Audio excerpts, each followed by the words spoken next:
What's good, everyone? OJ here. Welcome back to another top 25 best of list. I wanted to switch things up a little bit, throw you guys a curveball, and do the top 25 best AAA Western Nintendo Switch RPGs and more. I know that's a little bit of a mouthful when it comes down to it, but overall, there are a number of Western titles that I play. I just don't cover them as much. So for this video, I went back and looked through some of my favorite ones that I've played on the Nintendo Switch. So this list is a combination of games that I played and I thought that were good, in addition to how impressive they are, the impossible ports. So it's a combination of that, and that's how I came up with the best 25. Now, there are going to be some games that are probably left off of this that you do like. So for example, I personally don't want to put the Mario plus Rabbids games on here just because they have the Nintendo license, and I wanted this to be about the big AAA games that are not affiliated when it comes to Nintendo IP. But before we get into that, please make sure you hit that like button, subscribe if you're someone new, click that notification bell to get all of my top 10s, best 25 lists, top 10 to buy now before rare lists, and more. Now let's go ahead and jump right into it. Starting off at number 25, we have Burnout Paradise. This is a game that I played originally on the PlayStation 3 back in the day, that I picked up the remastered collection for a cool $9, and it's still just as good, just as smooth, just as fast, and has all the content in there. It's just an older game. There's really nothing wrong with it in particular. It's not necessarily super crazy innovative or anything, but at the time it was. But now it's the Nintendo Switch here, so definitely got a few points knocked down for that. Plus, I'm not the biggest racing fan, but this game does enough to excite you with different type of things that are happening and all of that. So we have Forza now, and that's pretty much the standard like arcade slash cool different type of RPG racer thing, and Burnout Paradise isn't quite like that, but it kind of reminds me of that a little bit, and it's actually the only racing game that's going to be on this list. So racing fans,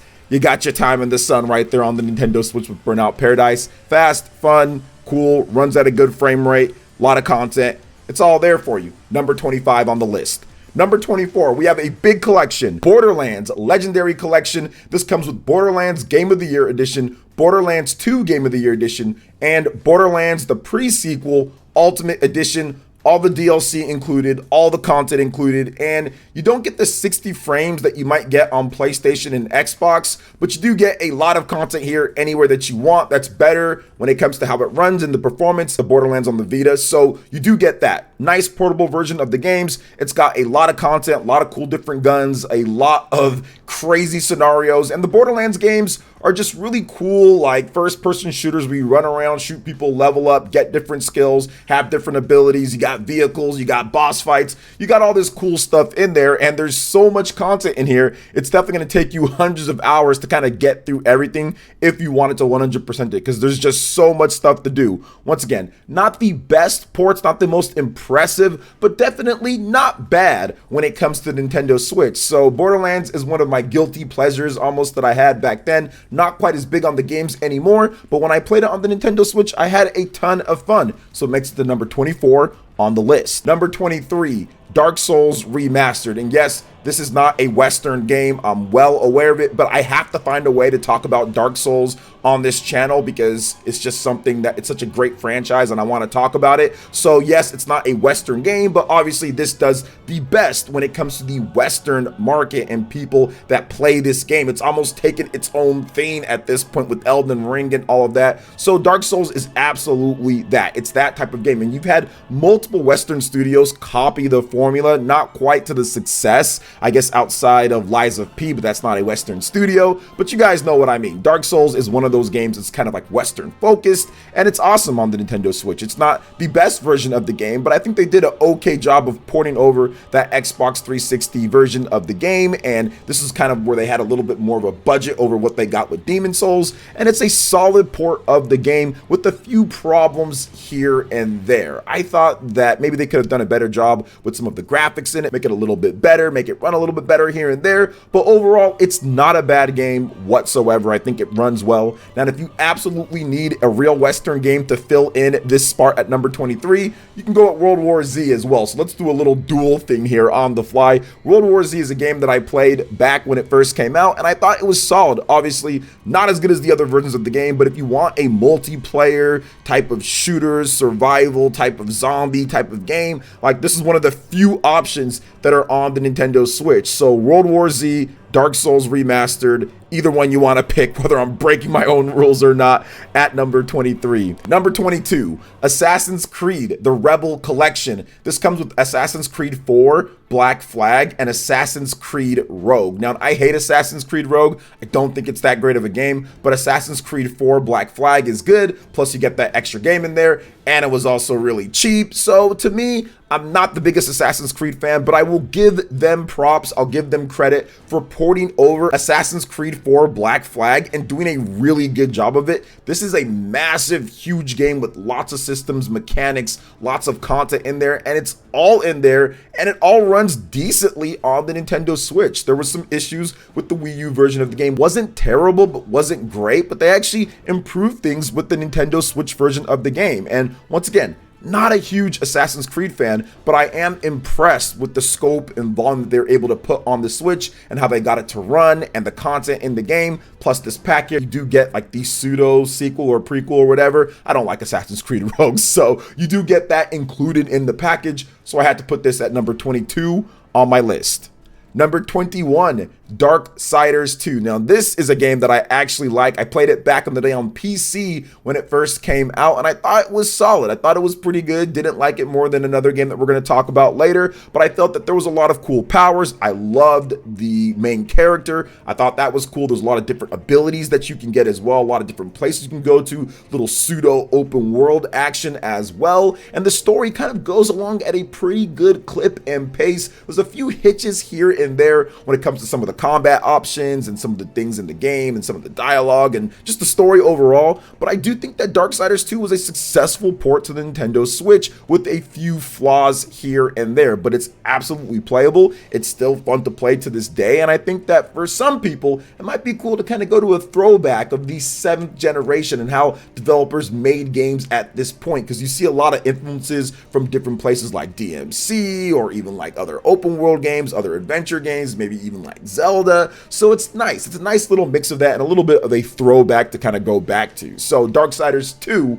makes it number 21 on my list. Number 20, South Park, The Fractured But Whole. And it's a pretty cool RPG. It's got all the voices that you know from the show. It's got all of the sound effects and different things, and it's just ridiculous. This one takes place in terms of like Halloween and some of the stuff that happens. I actually enjoyed my time playing it. I'm not the biggest fan of South Park, or this probably would have been higher because there's a lot of inside jokes and little other things. So if you've been watching the South Park series for a decade plus or whatever, you're absolutely going to love all the different things in this game. I like the RPG mechanics. It's a turn-based RPG with a lot of cool abilities and skills and leveling up and grinding and side quests and stuff, and it looks beautiful on the Nintendo Switch, whether you're playing portable or docked. So South Park, The Fractured But Whole on the Nintendo Switch makes it the number 20 on the list. Number 19, Doom Eternal, another one of those big impossible ports, big first-person shooter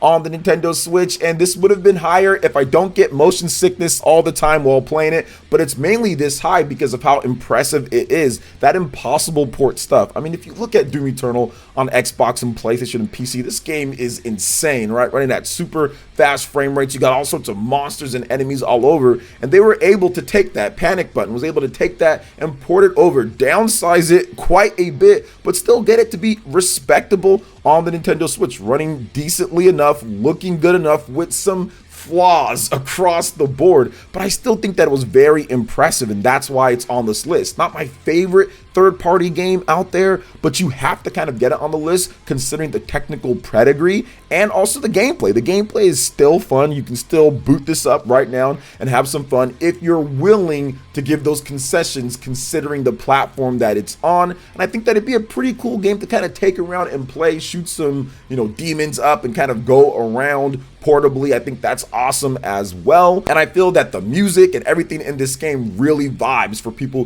who love this first-person visceral type of shooter where you're just blowing things up all the time and kind of exploring, doing a lot more exploration and a little bit of platforming stuff more than I thought that it would be for a Doom game. So not bad at all, and that's why it's number 19 on the list. Number 18, LA Noire. This is an older game from the 7th generation PS3, Xbox 360 that made its way over to Nintendo Switch earlier in the life of the system. And what I like about this game is that it has a really cool like face reading mechanic. Like you actually have to look to see cues to see when people are lying and then jot down notes in your book. You're a detective like in the 1920s or 30s or something like that. Back when you had those old school like Model T cars and stuff, or at least the evolutions of those. You can't go really fast in those cars, but it's still a lot of fun to play. I thought it was innovative, it was unique, it was something different, and it translates really well on the Nintendo Switch when it comes down to it. Little bit jank, there's some jank across this game, but if you're looking for something different, you're looking for something that honestly I don't think has really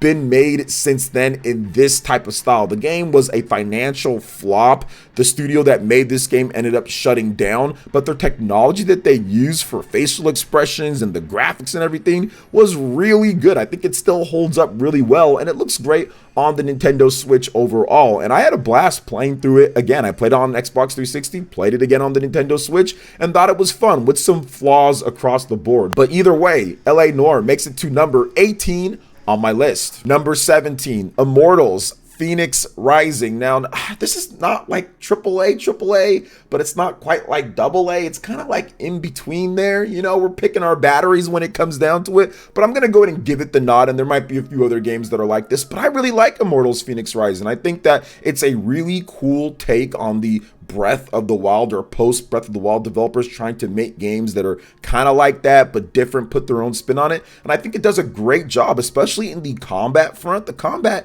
is a lot of fun. It's a nice little mix, kind of like of Zelda or like Devil May Cry and other action games, to create a really fun open world puzzle slash action game with a very comical tone to it, which the story, it's serious, but then it's also kind of comical in terms of how the narration is and how it plays out. But I think that it's good enough on the Nintendo Switch. It runs just good enough, it looks just good enough at times for the most part, and it has a lot of fun upgrades and abilities and different things to do in the game. The gameplay gets varied up. It's not just the same thing. It still has some of that Ubisoft-ified gameplay mechanics, which you guys know when it comes to going up to the towers and finding the map stuff and the things that Ubisoft always does. But overall, I think it handles it all pretty well on the Nintendo Switch, which this game, with a few different tweaks, probably could have been higher, but it makes it right here at number 17 on the list. Number 16, Red Faction Guerrilla Remastered, which probably has the worst name, and I was thinking about just dropping this lower because of the name, but this is another of these big games that was from the PlayStation 3, Xbox 360 era and brought over, and surprisingly well, has a performance mode on the Nintendo Switch, runs really good. This is an open world third-person shooter slash action game where there's a lot of destruction going on. The destruction in this game is actually better than many of the games that came out in today's day, or many of the games that come out in today's day. So I really enjoyed that because you can go to a building, completely knock it down, shoot up stuff. It's a lot of fun, and it's got a light RPG stuff here and there with upgrading and all that. But honestly, I was surprised when I first played this game back on the PlayStation 3, and I was even more surprised when I played it on the Nintendo Switch, how well it ran and it looked. It's just a game that I've played before, and it's just as good as it's ever been, like it was on the previous systems. And like I said, it does run really good too on the Nintendo Switch in the performance mode. There's a lot of different vehicles that you can pick up, a lot of different missions that you have, different types of missions that you can go to when it comes to demolition and other things, or just beating up on enemies. Few repetition here and there when it comes to different enemy types and all that, but overall I had a good time with the game. I thought it was a lot of fun, so it makes it the number 16 on my list. Number 15, Assassin's Creed 2. Now, Assassin's Creed 2 I have like this crazy love-hate relationship with, because when it first came out on the Xbox 360, I actually liked the game. I thought it was good, but it was also like the last time that I wanted to play that style of game. It was like good, but I was done. And I think that was the last time that I actually truly like went through and was excited, bought an Assassin's Creed game day one and all that. When it came over to Nintendo Switch, I was skeptical, of course, but then I played it on stream and I was like, this is a good port of the game. Like, this is actually a good port of the game. Assassin's Creed games are fairly large for the most part, have a lot of dialogue, have a lot of audio and options and different things to do and side quests and stuff, and I felt that they handled it well on the Nintendo Switch, or at least well enough. I didn't run into a lot of bugs or glitches or problems, which was a huge thing with the Assassin's Creed franchise back then, but when they ported it over to Switch, it ran flawlessly for the most part in terms of what you would expect, and I played it portable, thought it looked good, thought it played good for the most part. Still Assassin's Creed, still the Ubisoft formula, still all the things that I dislike when it comes down to it, but I have to give it props, one, for being a great port of the game, two, for actually being solid. Out of all the Assassin's Creed games, a lot of people think that Assassin's Creed 2 is the best game, or in the like top 3, top 4 or so I have to give Assassin's Creed 2 some major props. I think the story's good, I think that the pacing was fantastic, the combat is fun, and there's a lot of cool things in the game. There was a big upgrade over the original game, so Assassin's Creed 2 makes it to number 15 on the list. Number 14, Mortal Kombat 11, and this was interesting because people were thinking, what is Mortal Kombat going to be like on the Switch, right? Obviously, Mortal Kombat, one of the best looking fighting games out there, has this crazy single player crypt type of mode where you're going around and everything, and there's mixed results. But at the end of the day, if you look at Mortal Kombat 11 and how that game launched compared to Mortal Kombat 1, yeah, Mortal Kombat 11 definitely did a better job. I think that with the gameplay, with the loading times, with many of the things in the game, it ran better, it felt better to play overall, and you could get a good experience even online playing on there. It's not like they didn't have like rollback netcode or they didn't have certain things that supports it. And if you look at the Nintendo Switch overall with the online play and what you can do, I think Mortal Kombat 11 becomes an interesting and fun proposition for many people that like to play on the Nintendo Switch or like to have a portable Mortal Kombat experience. I think that Mortal Kombat 11 more is adequate for that. And back when it came out, I had a lot of fun with it, played the single player, thought it was great, played a little bit online, thought that was fun, ran smooth for the most part. You can see people's connections and everything. So I felt it was one of the best impossible or big AAA third-party games on the platform, and I think that it still holds true to this day at number 14. Number 13, Divinity Original Sin 2 Definitive Edition. Now, this pick is mainly based off of the studio that makes it, what they had to do, and how impressive it is. Now, I've tried to play their games when it comes like to the Dungeons and Dragons and the Larian style, and honestly, I just don't know about these type of games, but you have to be impressed with the content in here. And I will add that this game, this port of Divinity Original Sin, is easily one of the best rated games. People love this game on the Nintendo Switch. It was successful on the platform. It just doesn't necessarily speak to me as much. I tried it out, but I can see the potential. Have you ever played a game and you're like, man, I can see why people love this. I can see why there's so many cool different things. It just doesn't click. And that's kind of how it was for me, but I'm putting it this high because it's very impressive, because of the content, because of how good the game is. There is a makings of an incredible experience here. It's just not necessarily my favorite game to play, but in terms of best or impressive games, you can't sit here and have a top 25 list without Divinity Original Sin 2. Next up at number 12 is The Witcher 3 Wild Hunt Complete Edition. Once again, just like Divinity Original Sin, I played this one actually longer. I played it originally on the Xbox One. I played it on, I think, the PlayStation 5. I've played it on the PC, and now I've played it on the Nintendo Switch. And every single time I'm just like, you know what, this is just not for me. With varying levels of playthroughs. I think I put like 20, 30 hours into the Switch version here. And once again, I see the potential. I see why people like it. I see all these different things, and mainly it gets up this high considering how impressive it is. Nobody felt, when it comes to The Witcher, nobody felt that this game was even possible on the Nintendo Switch platform. And when I played it, I was like, wow, it works. Now, it doesn't look as good as the other versions of the game, but it works well enough, and you have a nice little PC transfer save over. So I was able to transfer over the PC save file to my Nintendo Switch and back and forth. So for the functionality of the game, for what they were able to do, for even how they're able to get it to run and stuff, there's some developers that have games nowhere near as demanding as The Witcher 3 Wild Hunt, and it runs worse than what this game runs and looks worse. So the fact that they're able to get this game the way that it was, and I even took 20 hours or 30 hours to play this,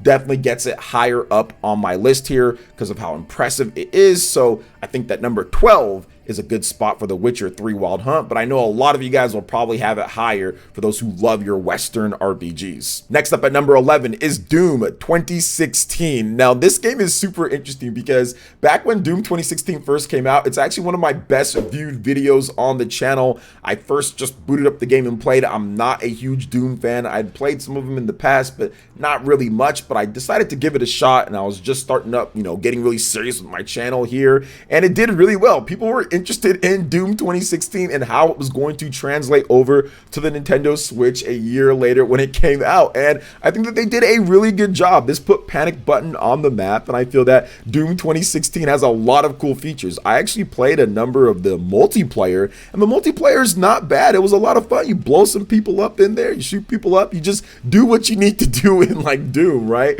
And it was a lot of fun. I think that the controls were good enough. You have a lot of variety of the different weapons there. You do Doom guy stuff where you're just blowing up demons down there and just doing crazy things. So for me, Doom 2016 was one of those games that said, all right, the Nintendo Switch, despite it not being as powerful as the other systems, you're going to be able to punch well above your weight, because there's no way that this game Doom, I guess if you look at it on paper, should be able to run and look as good as it does on the Nintendo Switch, but it does. So once again, it's one of those to where, yes, good gameplay, maybe not my favorite, but the impressive nature of the game and what happened has to make it into one of the higher echelons of Nintendo Switch Western AAA titles. Next up at number 10 is Tony Hawk's Pro Skater 1+2. This is a phenomenal collection of the games, some of the best Tony Hawk games out there, remade or remastered, really well done. And the only problem with this collection is that it's at 30 frames per second. If they were able to get that at 60 or have a 60 frames per second mode, it might have been higher on my list, but unfortunately it's at the 30. But that doesn't mean it's bad. It's not like, oh my God, it makes it terrible or anything. You still have all the cool stuff in the game. You have the online play that's really cool added in there, a lot of fun, variety of different skaters to use, different levels to go through, all the cool collect the skate and collect the videotapes and like the cool levels, the hanger, all that stuff is there, the customization, different clothing and items that you can do. There's so much content in this game for a great price, and it plays really well. And honestly, this is probably one of those games to where a lot of people, especially if like you're a skater, you might want to go to the skate park, you skate, you do whatever, and then you play the game for fun, right? Because I remember back when I skated, like I would have loved to have like a real portable version of Tony Hawk back then, because I skated a long time ago, decades ago. I think it'd be pretty cool to have that. So I think that that's what makes it higher up on the list. You have the functionality, runs really good, the content's all there, still a lot of fun, and pretty much the only portable version of the newer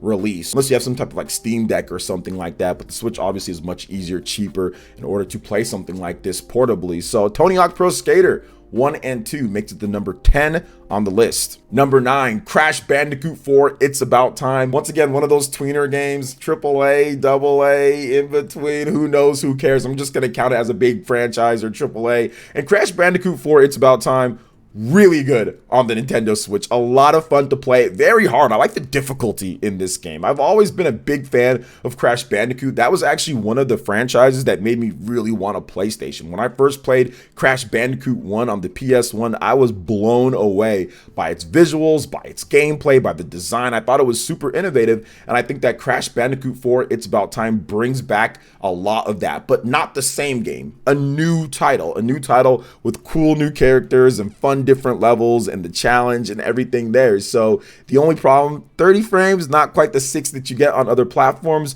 but you still get a great portable experience. It's still a lot of fun. It's rock solid in its performance. It's not like it's going to lag or dip or do crazy things to where it affects the gameplay too much after it's locked in there. So I really enjoyed my time with Crash Bandicoot 4, and I think it deserves its top 10 status at number 9. Next up at number 8, XCOM 2 Collection. This is one of those underrated Nintendo Switch ports. It's not the most graphically intensive port or anything like that, but it's got so much content in here. When it says collection, you don't get the first XCOM game, which would have been nice if they actually made the first XCOM game. I think that it probably would have put the package even higher if you get XCOM 1 and you get XCOM 2, but you get XCOM 2 and you get all the DLC and everything surrounding that. And this is a strategy tactical tactical RPG where you use different types of weaponry and alien stuff and all sorts of cool things. It's got a great story. It's got a lot of branching options that you can do, a lot of different variety within the maps that you play through. So it's kind of like Fire Emblem with guns for those who don't know about this, and it's really good.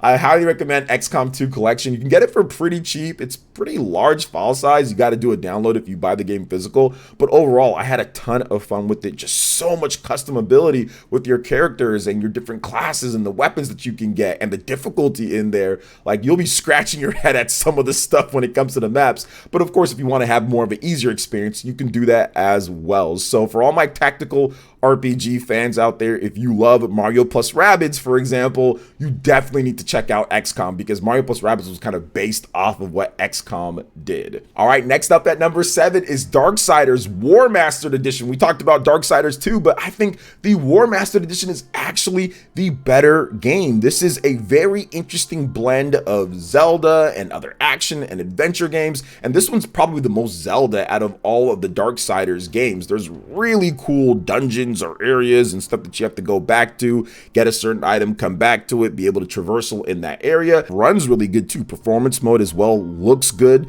I think that Darksiders War Mastered Edition does everything that they needed to do as a new IP. Everything that you would want to see in terms of the style and the gameplay and stuff. It's just really cool in terms of what it was based off of, more like it. So I really enjoyed it. I thought that it was smooth. I thought that the story was really good. Loved the main character. He's still my favorite out of the 4 Horsemen of the Apocalypse. Still my favorite when it comes to the original Darksiders. So yes, it's a great game. People kind of forget about it because it was a number of years ago, but if you're looking for a Zelda style action RPG adventure type of game, you can't really go wrong with Darksiders War Mastered Edition. Next up at number 6, Diablo 3 Eternal Collection. This is the complete Diablo 3 experience with a Nintendo Switch twist, being able to use Ganondorf, but I thought that was pretty cool. But even if you don't want to use Ganondorf, you want to just use the regular characters in the game, the regular classes, it's got everything. I played Diablo 3 back when it first came out in 2012 on the PC, beat it on there, thought it was good, but there were so many other things that I didn't like with it when it comes to like the real auction store,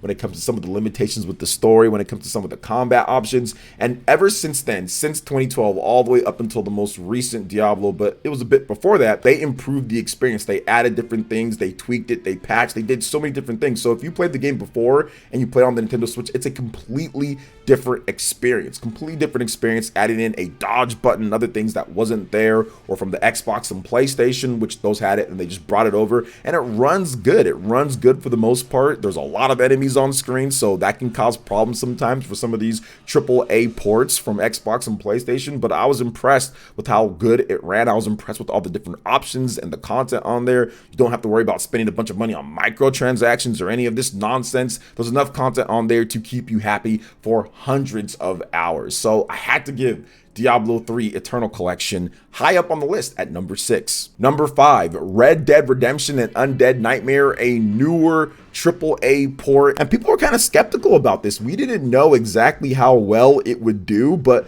to be honest, it's a really good port. It completely cleans up so many things from the Xbox 360 version of the game. The Xbox 360 and PS3 versions are nowhere near as good as this version of the game, especially with the Undead Nightmare, with all the different zombies and everything. It runs rock solid for the most part, 1080p, 30 frames per second. Not as good as the Xbox Series backwards compatible or the PlayStation 4 update that came out at the 60 frames. But if you want a portable, open world Red Dead Rockstar experience, this is it. This is the version to pick up, and it's not like it's going to be blurry or hard to see or any of the nonsense that we've seen with some of these AAA big titles. They did a great job with the port. They did not skimp out when it comes down to it. They did not cut corners there. They actually improved it upon the base of the Xbox 360 version, which is how it's supposed to be done. We shouldn't be getting stuff that's on par or just barely better. It should be considerably better when it comes to the performance performance when it comes to how it looks and everything, and that's what you're getting here with Red Dead Redemption and Undead Nightmare. It's a really good port of the game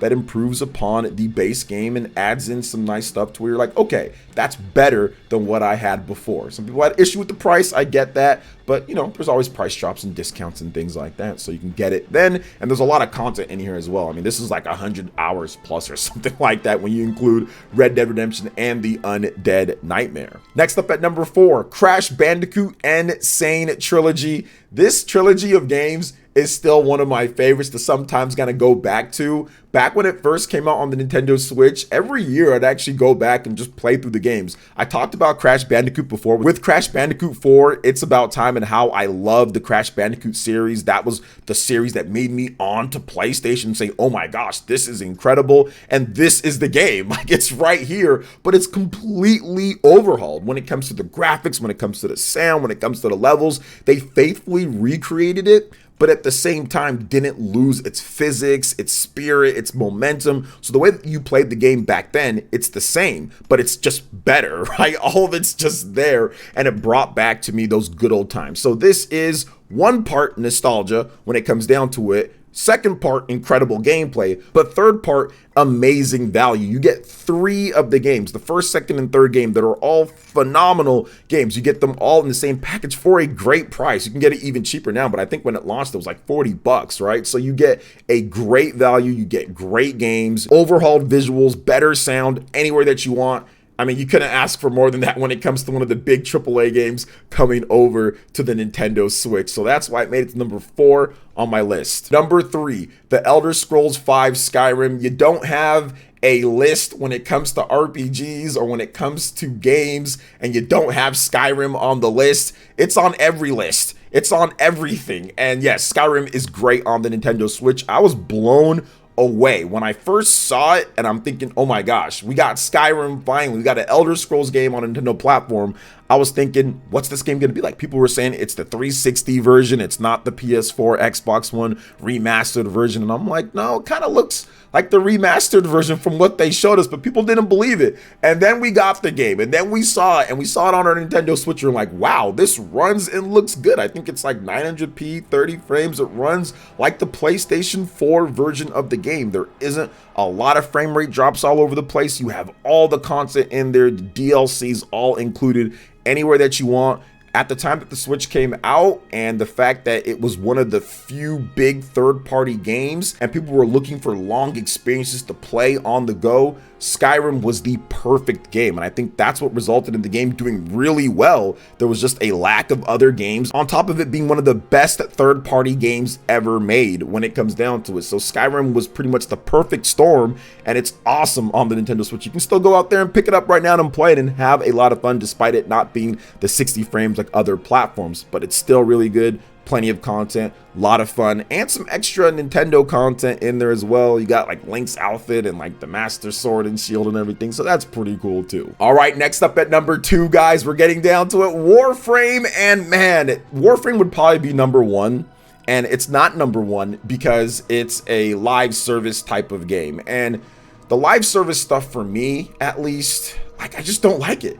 It's hard for me. Warframe is so good and does so many things well. You can play offline, you can play a bunch of single player content. You don't need to connect. Like, they make it as seamless and as easy as possible to get into it if you're not into the live service thing. So I will give them props for that. But the problem is that when you go to upgrade, the problem is that when you go to get new weapons or abilities or different things, it's got the DNA, it's got the framework of that. But it's such a good game, such a good port with so many different options and abilities and classes and weapons and so much fun fluidity of the movement and the port. I had to get it up to number 2. I think I spent like 100 hours plus in this game, and that's someone who doesn't like the live service games. Now, you can do the co-op, you can go around, and like I said, you can do so many things to make it like a normal multiplayer game and not really be caught up in all the live service stuff, but unfortunately it catches up to you at some point. Once again, this could have been number 1 for me. That's how much I like this game. But if you also look at it from an impressive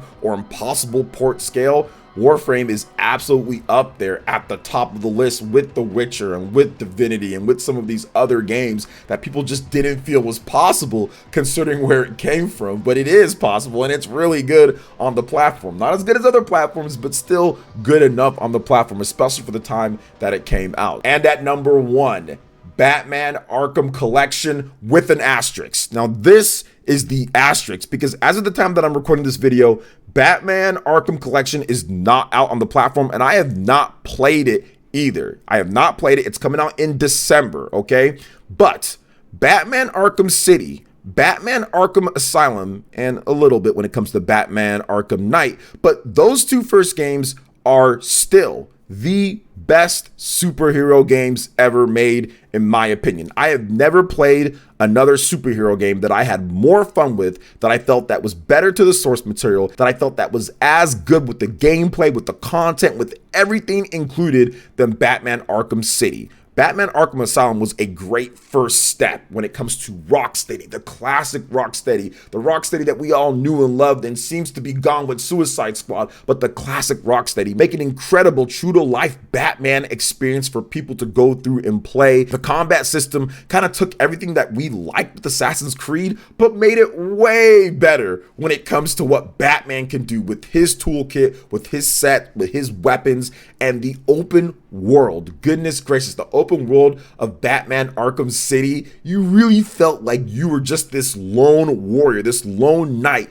really against all odds in a crazy episode or a crazy movie of the Batman show. So I loved it. I think that the story is incredible. I love the extra gameplay modes, like where you can fight in like those arenas and everything and have leaderboards. So what I'm saying with this collection, if Batman Arkham Collection is as good as I remember on the Xbox 360, if everything is up to snuff, because remember, it got delayed a little bit. It got delayed. If everything is up to snuff, if everything is solid, heck, even if Batman Arkham Knight is not quite that great of a port, if the first two games are set and solid and is good or better, probably should be better, yes, better than what I remembered or better in terms of the performance and how it runs and everything like that, then this is the best AAA Western game on the Nintendo Switch. These two games are still incredible to go through and play. You can pick them up on the 360 and play through them, and they're great. So if we get that same experience but better on the Nintendo Switch, I have to give it to Batman Arkham Collection